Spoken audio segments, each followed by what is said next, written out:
종 다윗이 그들의 왕이 되리니 그들 모두에게 한 목자가 있을 것이라.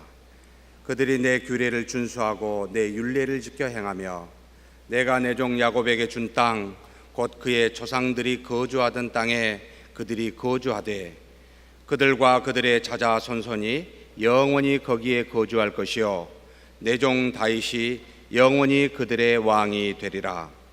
내가 그들과 화평의 언약을 세워서 영원한 언약이 되게 하고 또 그들을 견고하고 번성하게 하며 내 성소를 그 가운데에 세워서 영원히 이르게 하리니 내 초소가 그들 가운데 있을 것이며 나는 그들의 하나님이 되고 그들은 내 백성이 되리라.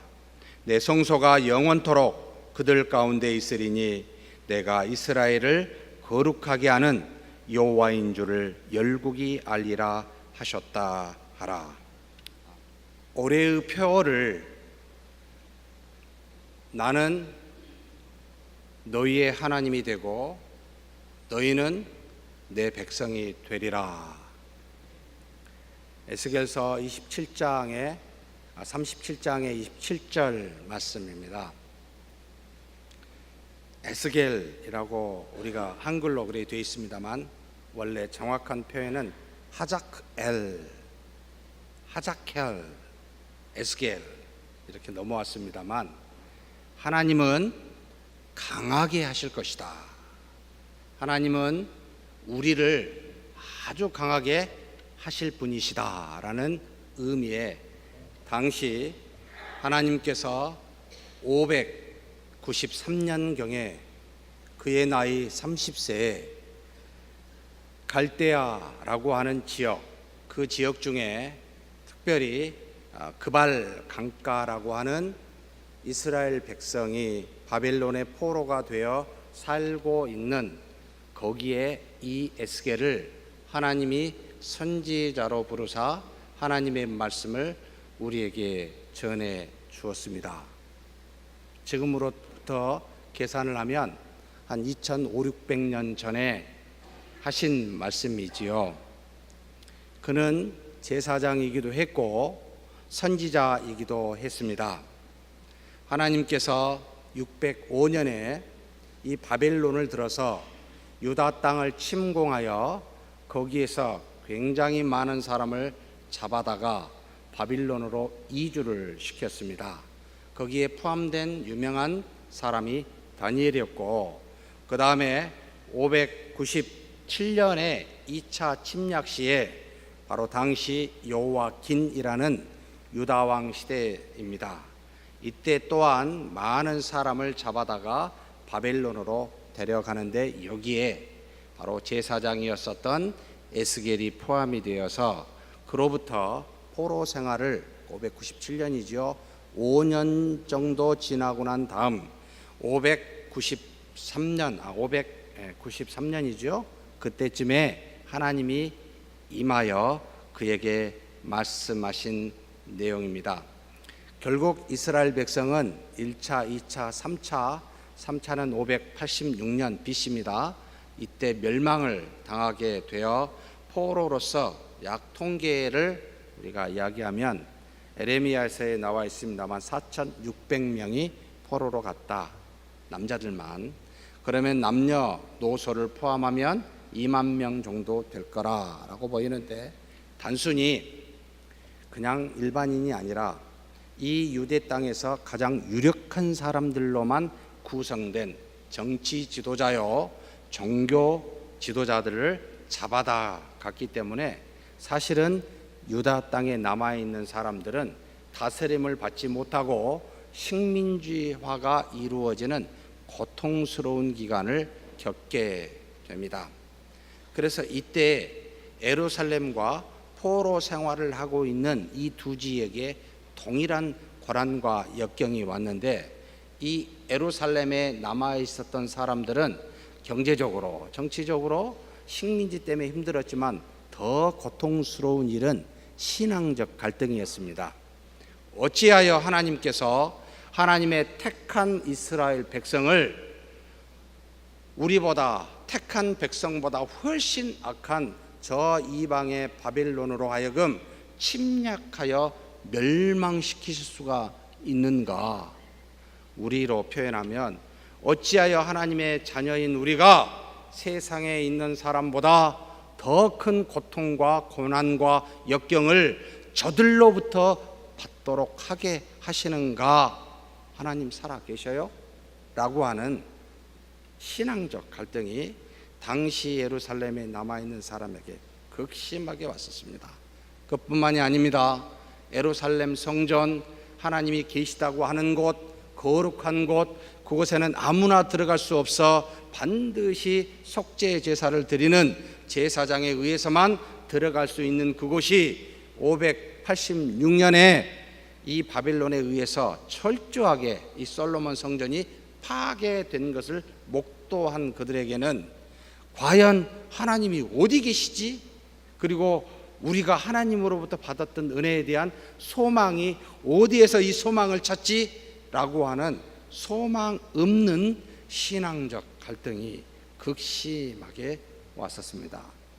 그뿐만 아니라 바빌론의 포로 생활을 갔던 지금 에스겔과 같이 그발 강가에서 수용소에 있었던 사람들에게는 꼭 문제가 생기면 드러나는 사람들이 있지요. 어떤 사람들입니까?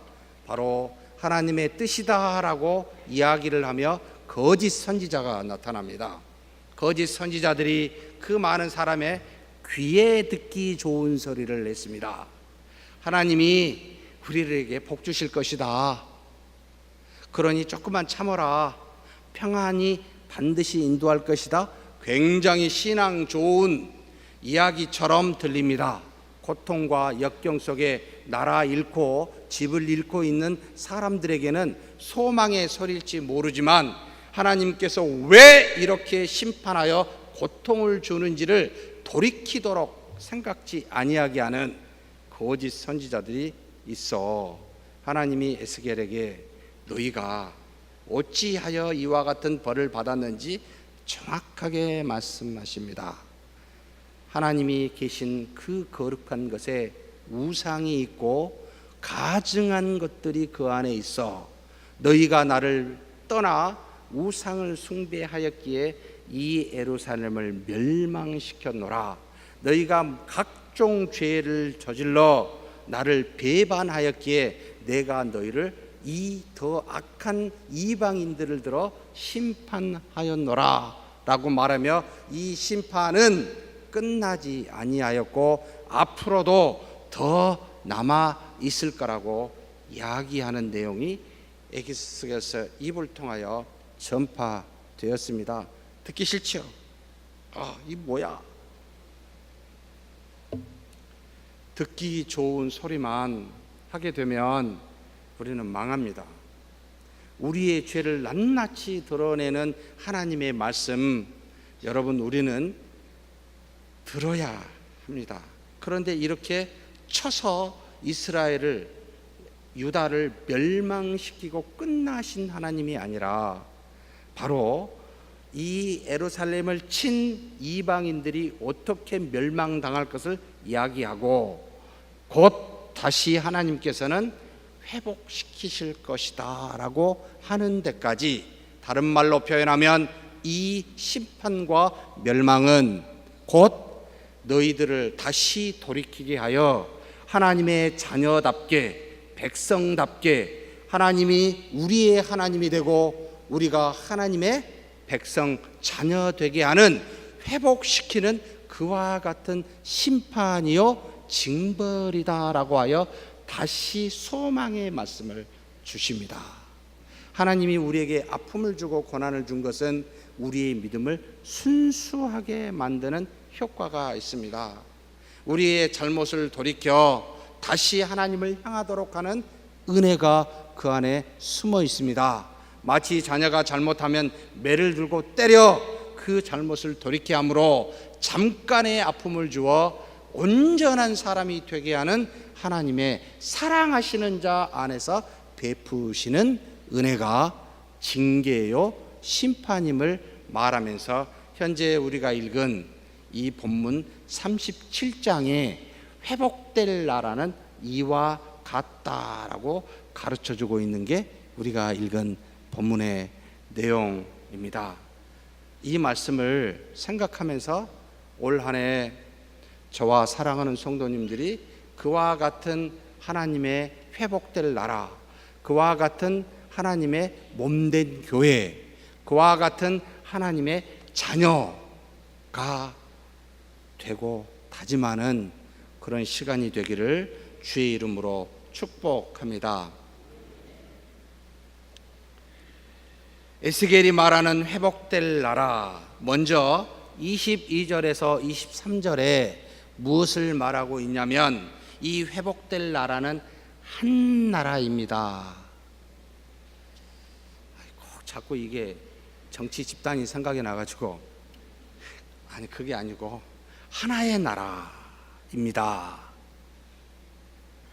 이 나라는 과거에 북이스라엘과 남유다로 340년 동안 나누어진 나라도 아니요, 다시 멸망을 당해 회복될 이 나라는 그 두 나라로 분열된 나라가 아니라 한 나라가 될 것임을 말하고 있습니다. 통일된 나라가 될 것임을 말합니다.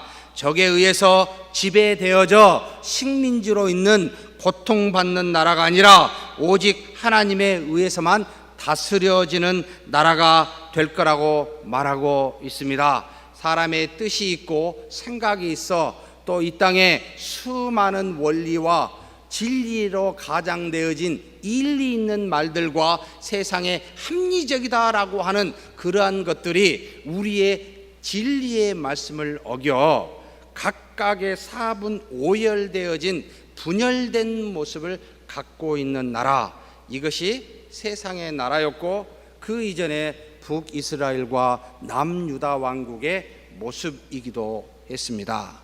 그런데 하나님께서 다시 에스겔을 통하여 회복되어질 나라는 이런 나라가 절대 아니라 하나의 나라입니다. 통일된 나라입니다. 사사로운 곳으로 분열되어 사사로운 모임이 있는 나라가 아닙니다. 우리는 정말 헤어지기는 잘하는데 정말 합해지기는 어찌 그렇게 어려운지 모르겠습니다. 조금만 틀어지면 우리는 금방 돌아서는데 돌아선 마음과 몸을 돌이켜 서로 마주보기는 어찌 그리 힘든지 모르겠습니다. 개인적으로 소망하기는 한국 땅에 분열되어진 교회가 다시 한 교회로 되었다라는 걸 혹시 들어본 적 있으십니까? 다시 기도하기 시작했습니다. 우리의 교회가 일이 되었으면 좋겠다. 이것은 돌이키시는 회개의 심판이 있고 난 다음에야 가능한 회복될 나라입니다. 우리의 죄를 그대로 가지고 있으면 우리는 사사로운 감정으로 이러게 되어 있습니다. 하나님이 우리 앞에 서면 우리의 죄를 드러내사 누구를 정죄할 만한 그런 위치로 가지 아니하고 자신의 죄를 돌이켜 나부터 잘못했습니다 고백하고 하나가 되게 하는 나라를 이루는 것이 하나님의 원리요 법칙입니다. 사랑하는 성도 여러분, 분열됨은 하나님의 뜻이 아닙니다. 사사로운 의견을 갖는 것, 그럴 수 있습니다.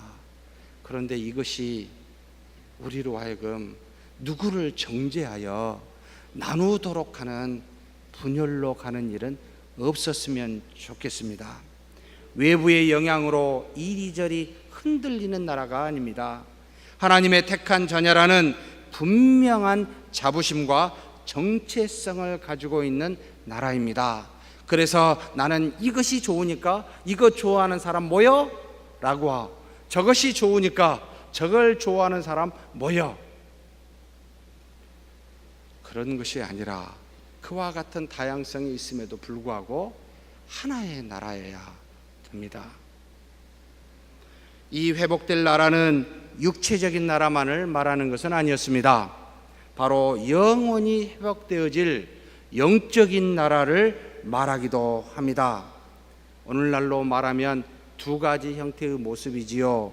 눈에 보이는 여기 있는 교회와 눈에 보이지 않는 바실레이아라고 하는 하나님의 나라, 곧 과거와 현재와 미래에 하나님의 자녀들로 구성된 나라, 완벽한 나라인데 눈에 보이는 이 나라의 교회는 문제가 많지요. 완성되지 않았기 때문입니다. 그런데 이와 같은 나라, 하나님이 세우시고 눈에 보이지 않는 나라로, 우리의 영적인 나라로 우리를 날마다 성장시켜 갑니다.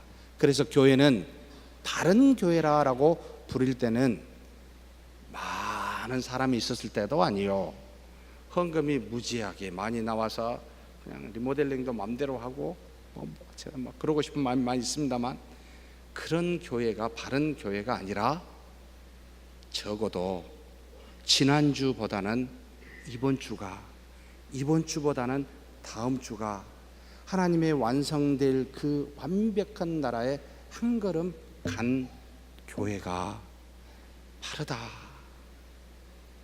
문제가 없어서 바른 게 아니라 문제가 있음에도 불구하고 돌이켜 깨달아 알아 한 걸음 더 성숙해 그리스도를 닮아가고 있는 교회가 힘있다, 바른 교회다, 박수 칠 수 있는 교회다 라고 부릅니다. 그래서 교회는 양육받는 곳, 하나님의 말씀으로 성장하는 곳이어야 합니다. 한 나라를 지향하고 있습니다. 영적으로 이 나라는 결코 우상들과 가증한 물건들과 모든 죄악으로 더럽혀지지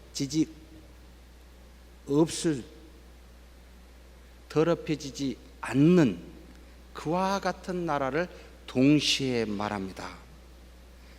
하나님이 우리 안에 계시사 비록 우리의 육체로 말미암아 시기하고 질투하고 때로는 상처를 줄 수 있지만 우리의 영을 붙드시는 그 성령의 하나님으로 말미암아 그 어떤 사랑을, 이 놀라운 사랑을 그 무엇으로도 끊을 수 없는 그 나라, 그 어떤 것이 우리의 영혼에 가증한 물건이 되어 우상으로 있을 수 없는 나라, 타락할 수 없는 우리의 영혼의 나라, 이것이 회복될 나라라고 이야기하고 있습니다.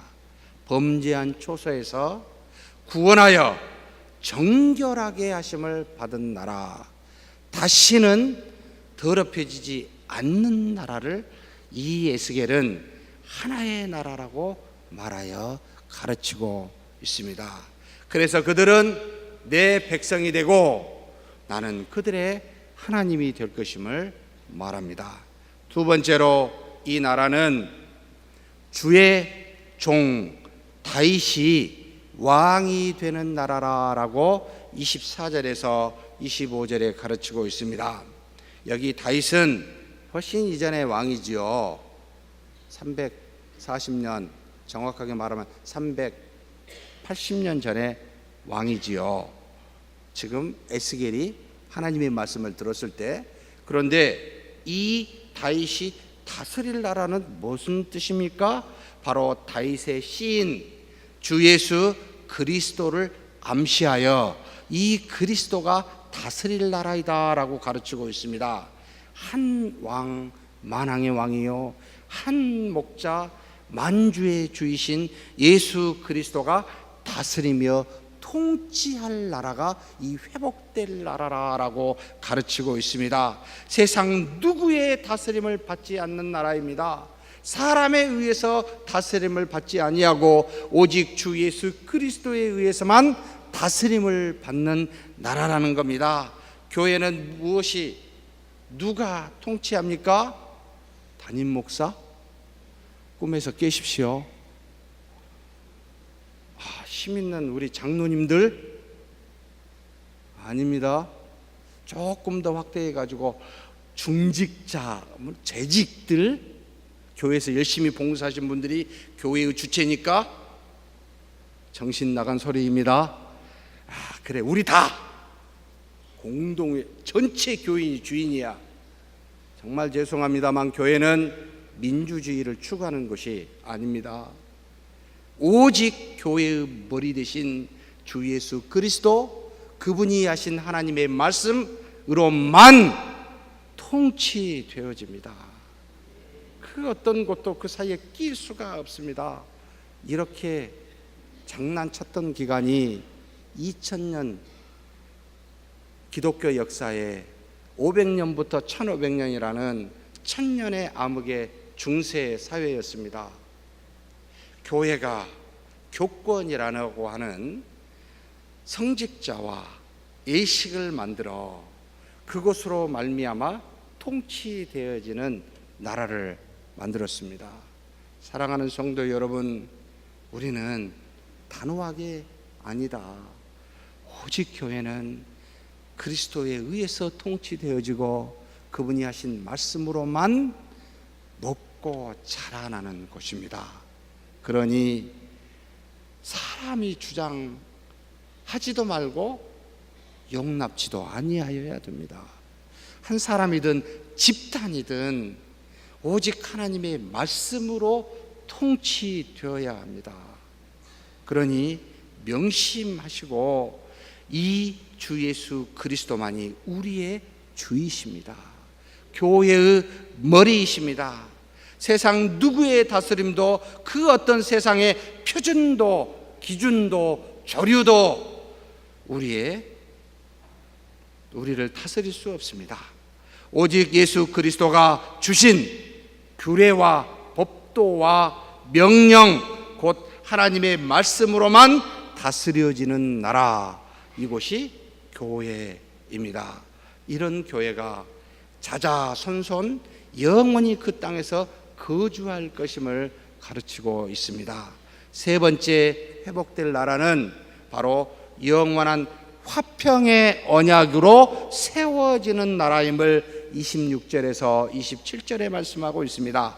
이 나라는 이 세상의 사람들처럼 경쟁해서 싸워서 이기는 나라가 결코 아닙니다. 오직 만왕의 왕이요 만주의 주이신 예수 그리스도께서 속량으로 말미암아 이룬 바로 화평의 언약, 자신이 십자가에 죽어 우리를 피로 사 하나님과 우리 사이에 평화와 화평의 언약을 세워 이 피에 근거하여 세워진 나라임을 말하고 있습니다. 그러니 사랑하는 성도 여러분, 그 어떤 것이 이 믿음에 근거되어질 수 없고 주 예수 그리스도께서 세우신 화평의 언약에만 우리가 근거하여 바로 하나님과 평화를 누릴 수가 있습니다. 그런데 우리가 종종 이와 같은 것에서 떠나 다른 식으로 화평을 누리려고 합니다. 다른 식으로 세우려고 합니다. 인간의 친함으로. 정말 교회나 세상에나 눈에 보이는 영향력이 훨씬 크다고 생각하기에 친함이 많을수록, 유대감이 강할수록 교회가 튼튼해질까요?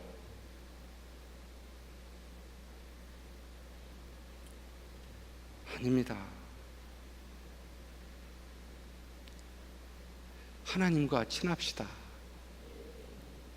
말씀과 친합시다.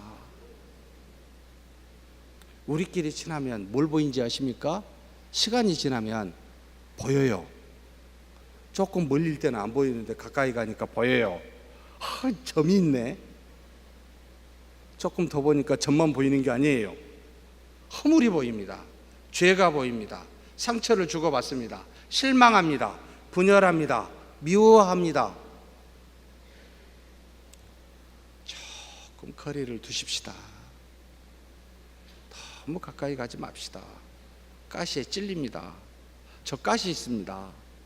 저한테 가까이 오면 찔립니다. 미리 말씀드립니다. 찌르고 싶지 않은데 가까이 오면 찌르게 되어 있습니다. 여러분, 평화와 화평, 그리스도의 속량으로 말미암아 맺어진 그와 같은 것에서 믿음이 세워졌습니다. 그리스도의 보혈을 의지하십시다. 우리의 의의를 의지하지도 마시고, 경험을 의지하지도 마시고, 합리적인 생각도 의지하지 마시고, 수많은 사람들의 의견도 의지하지 마시고, 하나님이 우리를 위하여 보내신 그리스도의 성량에 의지합시다. 그것만 생각하면 용납하지 않을 수 없는 게 없어요. 다 용납하게 되어 있습니다. 사랑하는 성도 여러분, 죄송합니다.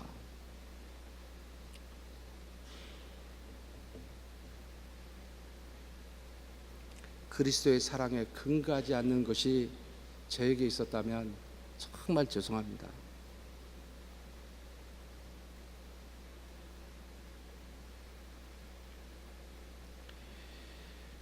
영원한 화평의 언약에 우리의 믿음을 두십시다. 그래서 여호와는 우리의 하나님이 되었고 우리는 하나님의 백성이 되었습니다. 죄와 사망이 이룰 수 없는 견고함과 성령으로 말미암아 날로 새로워지는 번성함이 바로 이 화평의 언약 안에 있으므로 우리는 이제는 하나님의 자녀로서 기뻐할 수가 있습니다.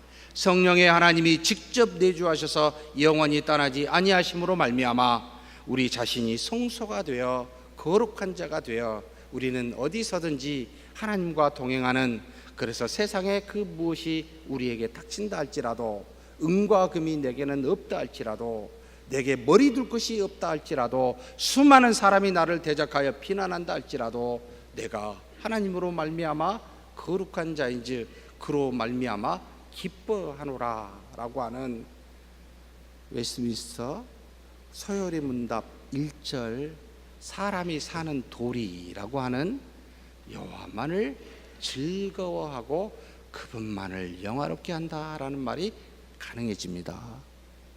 그렇게 사는 저와 여러분이 되었으면 좋겠습니다. 그러기 위해서 세 가지만 다짐했으면 좋겠습니다. 첫째는 하나님이 우리의 하나님이 되고 우리가 하나님이 백성이 되기 위해서는 먼저 오직 하나님을 경외하는 자가 되십시다. 출발점입니다. 세상에 있는 수많은 것들을 하나님을 대신하여 우상으로 삼지 않을 수 있는 방법, 하나님만 바라보고 그분을 두려워하셔야 됩니다. 왜냐하면 세상은 썩어집니다. 변합니다. 한정됩니다. 오래가지 않습니다. 변질이 됩니다. 그리고 아무리 강하다 할지라도 우리 육체에만 영향을 줍니다. 그런데 전능하신 하나님은 모든 만물을 만드셨을 뿐만 아니라 섭리하시고 우리가 알 수도 느낄 수도 주장할 수도 없는 저와 여러분의 영혼까지도 좌우할 수 있는 분이 하나님 한 분밖에 없습니다. 누구를 두려워하는 것이 지혜롭겠습니까? 사람을 두려워하지 마십시오. 사랑하셔야 됩니다. 하나님을 두려워하십시다. 그렇지 아니하면 하나님 대신하여 다른 것을 우리의 우상으로 두기 때문입니다. 두 번째 우리가 지켜야 될 것은 무엇입니까? 매일 말씀을 묵상하는 자가 되었으면 좋겠습니다. 하나님과 하나님의 백성 간의 교통이나 연합은 세상의 그 어떤 물질로 이룰 수가 없습니다. 사람으로도 노력으로도 의지를 다해도 되지 않습니다. 두 가지밖에 없습니다. 바로 우리 안에 내주하신 성령을 통하여 내적 교통을 통하여 이루어지고, 그 성령의 하나님이 감동으로 주사 우리로 하여금 날마다 눈으로 보고 듣고 알 수 있도록 주시는 외적 증거인 하나님의 말씀으로만, 이 두 가지로만 하나님과 교통이 가능합니다. 그래서 디모데전서 4장 5절에 하나님의 말씀과 기도로만 거룩하여질 수 있노라. 그분과 친밀하시려면 내 안에 계신 성령님을 의지하고 그분과 교통하며 그분이 주신 이 말씀 분리될 수가 없습니다. 이곳으로 교통합니다. 사람을 통해 혹시 저를 통해서 교통할 거라고 생각 안 하시겠지요? 아무것도 저는 제공해 줄 수가 없습니다. 하나님과 주신 말씀만 교통이 가능하니 매일 묵상합시다. 묵상은 되뇌인다라는 뜻입니다. 왜요? 머리가 하도 안 좋으니까 금방 잊어버립니다. 신문 보다가 TV를 혹시 동시에 볼 수 있습니까? TV 보면 신문 잊어버리고 신문 보면 TV 잊어버립니다. 집에서 종종 TV 보면 다른 소리가 안 들립니다. 다른 분은 들리는 분도 계시대요. 저는 안 들려요. 얼마나 머리가 나쁜지 하나 보면 다른 생각이 안 납니다. 그래서 이스라엘 백성에게 미간에 손목에 문설주에 대문 밖에 자녀들에게 앉을 때나 누울 때나 설 때나 걸어갈 때나 계속 말씀을 강론하라, 가르치라, 묵상하라 라고 요구합니다. 하나님의 말씀이 떠나지 아니하였을 때만 죄를 짓지 않게 됩니다. 하나님의 말씀이 없는 순간 우리는 우리 육체의 소욕에 따라 하나님 어긋나게 하고 그분을 반역하는 죄를 짓게 됩니다. 그러니 말씀을 입에 두고 머리에 두고 귀에 눈에 두십시다. 매일 말씀을 묵상해야 됩니다. 세 번째, 무엇이든지 믿음으로 행하는 자가 되었으면 좋겠습니다. 하나님께서는 하나님의 백성으로 어떻게 살아야 할지를 모든 계명과 법과 규례로 알려주셨습니다. 과거에는 오직 우리의 결단과 의지로만 율법을 지키려 했지만 결국은 1500년 동안 모세의 율법을 가지며 지키려고 했었던 이 유대인들이 실패하여 누구를 보내셨습니까?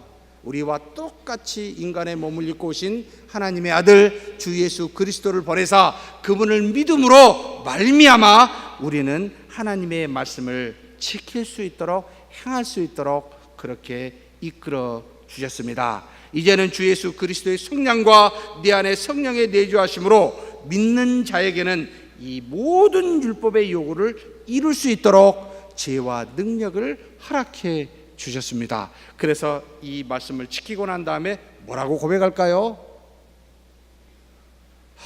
감사합니다.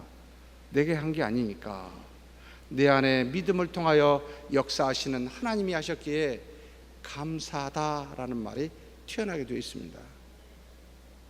그런데 그렇지 아니하면 목이 고다집니다. 나도 모르게 목이 뻣뻣해집니다. 주장합니다.